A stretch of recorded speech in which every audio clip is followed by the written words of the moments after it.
kanggo basuh dodot ira, untuk membersihkan, untuk mencuci baju kita. Ya, baju itu ibarat dari diri kita, untuk membersihkan diri kita.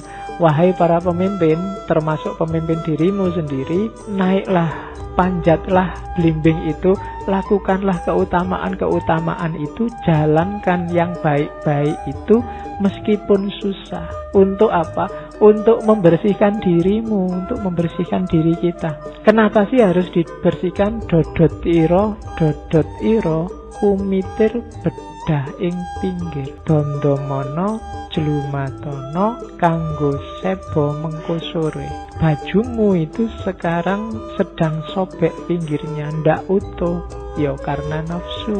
Maka jahitlah, rawatlah biar bagus. Untuk apa? Untuk sebo mengko sore. Sebo itu menghadap